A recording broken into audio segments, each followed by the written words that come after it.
जय श्री राधे। धर्म, अध्यात्म, संस्कृति और सनातन धर्म से जुड़ी सभी तरह की जानकारी के लिए अभी हमारे YouTube चैनल को सब्सक्राइब करें, साथ में बेल आइकॉन प्रेस करके ऑल कर दें ताकि आने वाली वीडियो की अपडेट आपको मिलती रहे। आइए परम मंगलमय, करुणामय, परम पिता परमेश्वर, परम कृपालु परमात्मा भगवान की परम कृपा के फलस्वरूप हम सब प्रभु के ही दरबार में, प्रभु के ही सानिध्य में सब एकत्रित हैं और बड़ा सुंदर हम प्रकृति के बीच में प्रकृति का आनंद लेते हुए यहाँ पर एकत्रित हैं। भगवान के चरणों में उनका नाम लेने के लिए, उनका स्मरण करने के लिए। तो आइए कुछ पल प्रभु के द्वारा कहे गए जीवन जीने के जो तरीके हैं, जो भगवान ने धर्मशास्त्रों के माध्यम से बताए हैं। धर्मशास्त्रों में बताया गया है कि कैसे जीना है। जैसे हम एक देश में रह रहे हैं, बहुत सारे देश हैं, हम देश में रह रहे हैं, तो देश का एक संविधान भी, एक कानून है। कानून की पुस्तक लिखी गई है, बुक है, उसमें लिखा गया है अगर कोई भी व्यक्ति कोई गुनाह करेगा तो उसके अनुरूप उसको सजा मिलेगी। जिस तरह की गलती होगी, जिस तरह का गुनाह होगा, जिस तरह का अपराध होगा, उसी हिसाब से उसको सजा मिलेगी।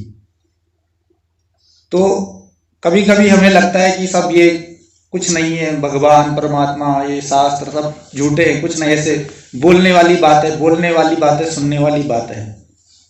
लेकिन ऐसा नहीं है। अरे जब हम खुद इंसान, मनुष्य लोग अपने लिए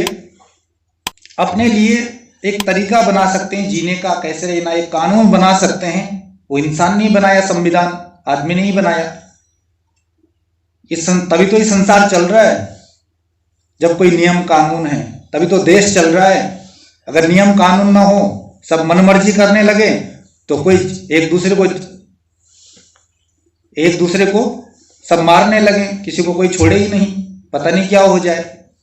तो जब इंसान अपने जीने के लिए, इस राष्ट्र में, देश में रहने के लिए नियम कानून बना सकता है, संविधान बना सकता है, तो वो जो परमात्मा है, ईश्वर, उसको तो पूरी दुनिया चलानी है। देश की सरकार तो एक देश को चला रही है, लेकिन उस परमात्मा को तो पूरी दुनिया चलानी है। तो क्या उसके कोई नियम कानून नहीं होंगे? क्या उसका कोई संविधान नहीं होगा? उसके भी नियम कानून है, उसका भी संविधान बना हुआ है कि क्या करने से आपको क्या मिलेगा। तो जैसे कानून की पुस्तिका है, उसी प्रकार हमारे जो धर्म ग्रंथ हैं, धर्मशास्त्र हैं, उस परमात्मा के द्वारा बनाई गई कानून की पुस्तक है। कानून की पुस्तक है। जैसे मनुस्मृति हो गई, वेद हो गए, पुराण हो गए, उपनिषद हो गए, श्रुतियां हो गई, तमाम जितने भी धर्म ग्रंथ हैं, ये सब कानून की ही पुस्तकें हैं, परमात्मा के कानून की। इसमें बताया गया क्या विधि है, क्या निषेध है, मतलब क्या करना चाहिए, क्या नहीं करना चाहिए। तो हमें उसी के अनुसार चलना चाहिए, जितना हो सके उसको मानना चाहिए। और इतना तो हमको भी पता है कि क्या गलत है, क्या सही है। मान लीजिए हमने धर्मशास्त्र नहीं सुने, हमें इतना ज्ञान नहीं है, लेकिन इतना तो पता ही है कि क्या सही है और क्या गलत है। तो जितना हो सके हम अपने जीवन में प्रयास करें अच्छा करने का, सही करने का। हमारी वजह से हो सके तो किसी का जीवन बन जाए, किसी के जीवन में खुशी आ जाए, किसी के जीवन में प्रसन्नता आ जाए हमारी वजह से, तो उसकी हमें प्रार्थना मिलेगी, उसकी दुआ हमें मिलेगी।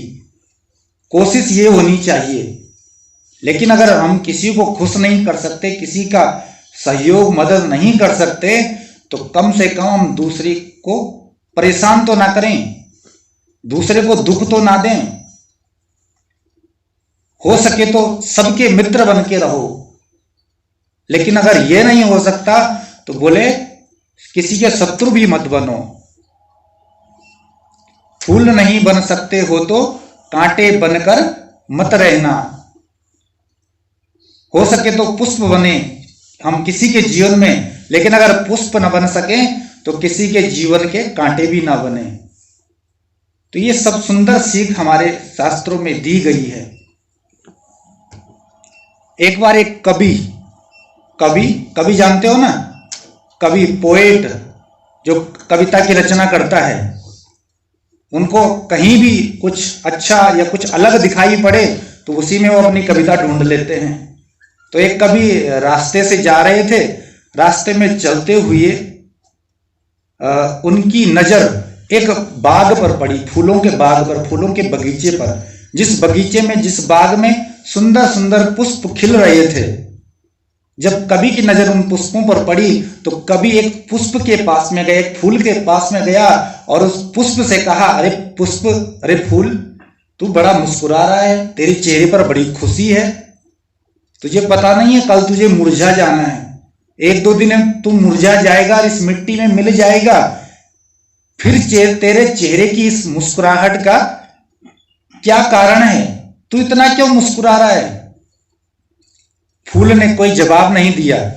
तभी अचानक उड़ते उड़ते एक तितली आई और तितली उस पुष्प पर बैठी।